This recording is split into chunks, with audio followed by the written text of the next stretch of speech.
So it's not just another chaining video, because I'm not going to show you guys how to chain.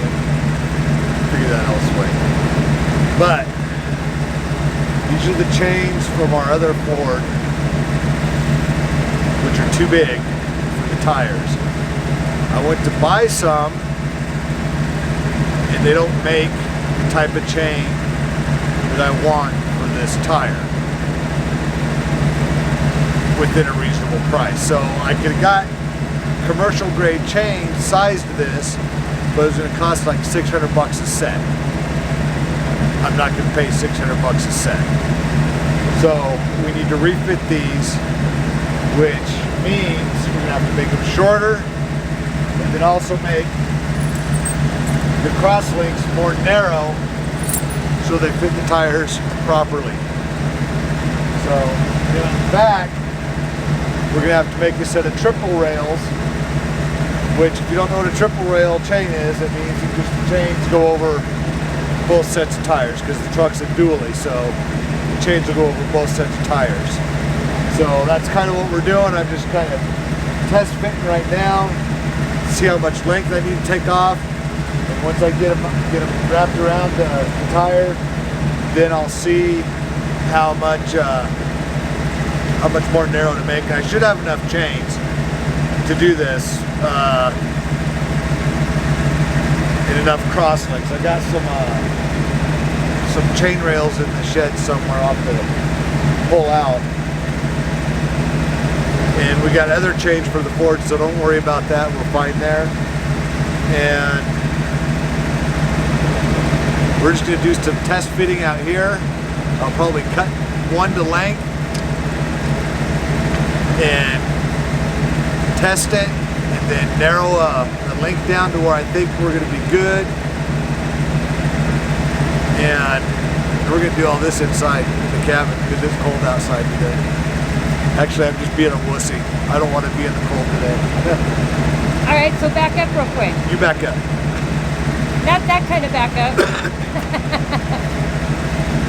Where did we get this truck? From someone down the road. From someone down the road, and we bought it for?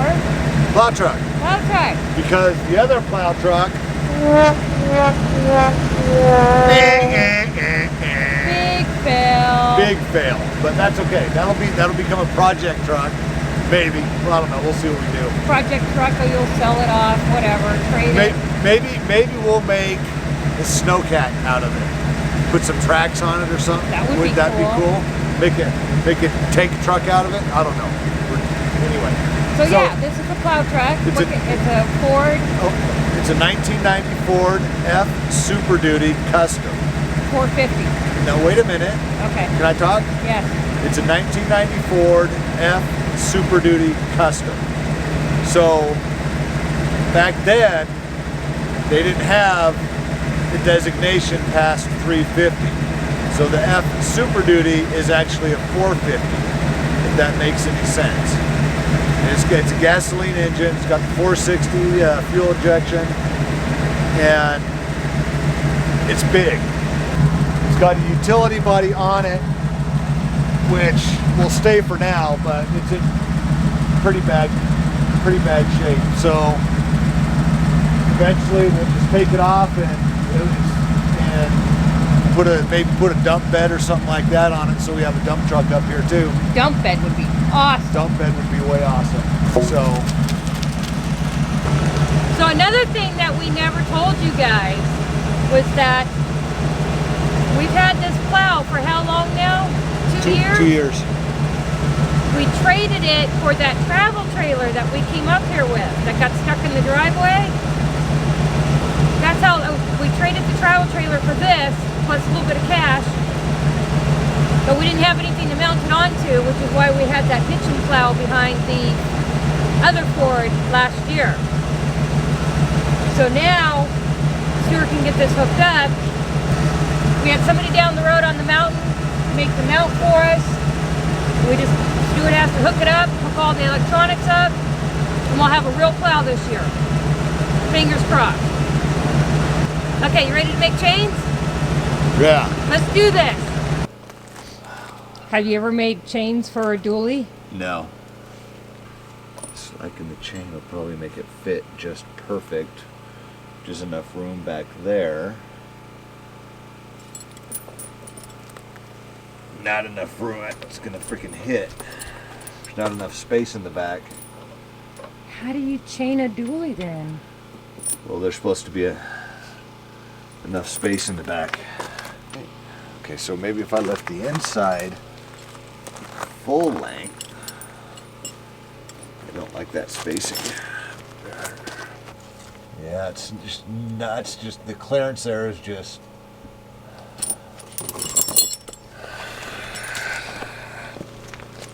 So I think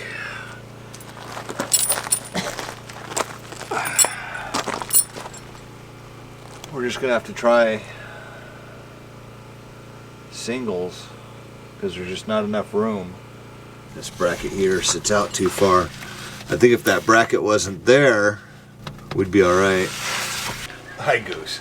Ran into a couple challenges. I don't know if you caught any of what I was kind of mumbling about up there. Goose, sit. Goose, move. Dude, really. That I don't think I'm going to be able to do 3 rail chains because the inside rail does not have enough clearance between the air suspension and the inside of the tire. Inside of the inside dual, if that makes any sense. So we're just going to go with singles and hope that works.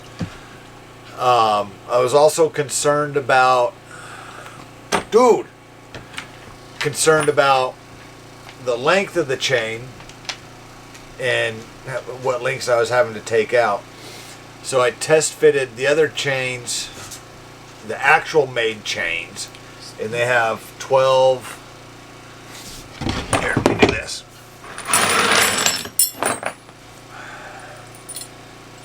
They have 12 links going across to tie them into each rail of the chain. These only have 10, and on the chains made for are 350. They go down about halfway down the tire. So using these with 10 links, I think are going to be perfect. The only thing I'll have to do is on the rear, because of the dualies, and we're only going to have single chains back there. I'm just going to have to make sure they are super tight, so that way we don't get any slop in between the tires and do some premature rubbing on those tires. But if anybody has any suggestions what I could do to get by so we don't have chains slopping on the air suspension mount without taking it off, I'd like to hear them, because that's just, I'd really rather run dually chains or 3-rail chains on a dually, if that makes sense. It just gives us more surface area. So anyhow, that's where I'm at. So this actually may be easier than I anticipated. I already got the first one cut. And I just got to take this guy out here, move it down a couple pieces or a couple links, and this chain is done. We like that.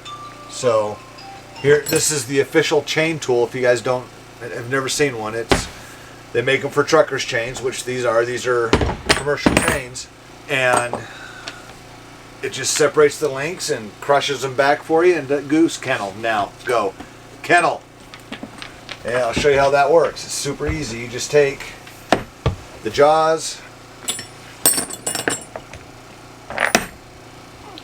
This part here gets crimped down. How it's folded over, it crimps it.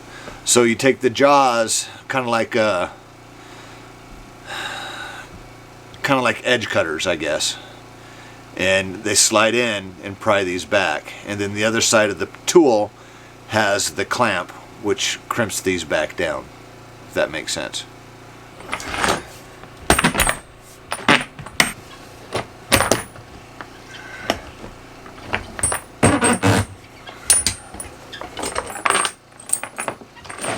And that's one chain. So if you're ever working on chains, I know all you commercial drivers and stuff, you guys know this already, so I'm not talking to you.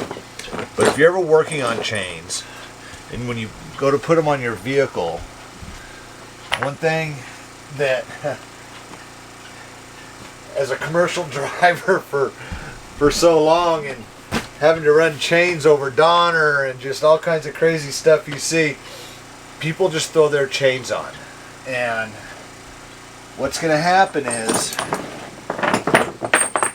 all these rails lay straight, right? So, honey, if you can bring the camera over here so they can see this. So if you look at these chains, how they all lay flat where they're connected to the side rail, right? But we get up to this one here, you see how it's twisted under, right? And if you go to untwist it, it just twists more. So that means your chains got tangled up. And a lot of people, they'll just throw the chains on like that. That's why they lose chains on the road, is because they're improperly fit, right? So you can run up Donner Summit any day, any snowstorm, and there'll be chains all over the place. Couple of reasons. Chains are twisted, they just throw them on the truck. They're not tightened enough, they're going too fast. So those are the major problems you're going to have. So you always got to make sure that this chain, see how the link is overlapped?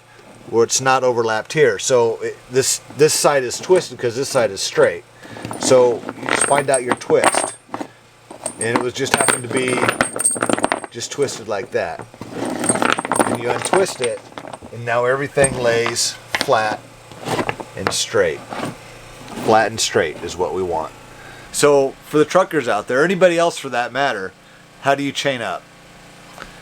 Do you drape your chains over the top of the tire? Or do you lay the chains out in front and drive over the top of the chain? Or do you jack your vehicle up and put the chains on that? So it's not just another chaining video, because I'm not going to show you guys how to chain. Just curious. I'm a draper. I drape them over the top. It's easiest for me. When I first was learning how to chain, I would try and line them up, and you never get the wheels straight enough to do it and all this other whatnot, and you just drape them and tuck one end underneath the tire, depending on whether you're going forward or backwards. You know, tuck that end under the tire and just roll forward. And you know, yeah, sometimes I slide off to the side a little bit, but to me it's easier that way. I can chain our pickup up, the front tires. I don't think we've ever timed me doing the full truck, have we? No. But the front, she timed me last year and it took like 3 minutes. And that's it. Done. Get in the truck and go. So, yeah. Just interesting. I like that. I'm a draper. I'm a draper. So when you drive on top of them, what's that? What would you call them? They're not a draper. They're a driver on topper. Roller over. Roller over. So also, if you guys don't know, I talked about it a little bit a couple years ago on our back chains on our pickup. And as I'm sitting here working on this stuff, I'm debating on whether I'm going to leave the back chains the same. And what I mean is a 2-link chain or a 4-link chain. I know that's 2-link or 4-link. Okay, I'll show you. Come down here. It's the links in between. So from rail or from cross piece to cross piece, there's 4 links. So 1, 2, 3, 4. 1, 2, 3, 4. So on the back chains on our pickup, I ran 2 links, which means I put one in the middle where I could. So obviously I can't put one in the middle here because we got the binder here, but there's one in the middle here, one in the middle here, one in the middle here. So I'm debating on whether I should do that, keep that same setup, because I'm using the old chains. It'll be a lot easier to leave them 2-link chains because I don't have to take all those cross links out. Yeah. So, anywho, I gotta get to work. You guys are bothering me. Alright, so these are the 2-link. So you can see how close the cross links are together, right? Except for this one, I just pulled this. This one broke last year, so I just pulled the clamp linky thing off. But I'll have that fixed. So, with the exception of the cam locks, every other link, there's a cross link. So that's what it means for a 2-link. And these are like super heavy, pain in the ass to put on. So I think I'm actually going to try it. Just because I don't want to take out all those links. And Try what? Leaving the links on there and running them? Leaving the links on there, running it this way. I'll just have to make sure they're super duper tight. I think going this way without being able to run the 3 rails over both tires, over both wheels, give you the traction that you want. It'll give us a little bit more traction. Yeah. I mean, they work fine on the Ford, so we'll see what happens. It's a beautiful day in the neighborhood. Beautiful day in the neighborhood. Hi, neighbors. So anyway, that's it. I don't know. I wasn't really meant to be a how-to, but if you learned something, let us know. If you need to teach me something, let me know. They are not custom fit yet. They will be. I cannot put them on yet to make them custom fit because I got to run the plow truck down the hill to a neighbor who's gonna work on the plow mount. We noticed a little problem with it this morning, so we gotta go get that fixed, and then I'm sure you'll see it in future videos of the road being plowed and the custom fit chains. But anyway, give Tony a thumbs up, like, subscribe, comment. Say hi to Goose and Gabby. Hi Goose, come here buddy. Hi mister, yeah that's right. Yeah that's right, huh? Bye.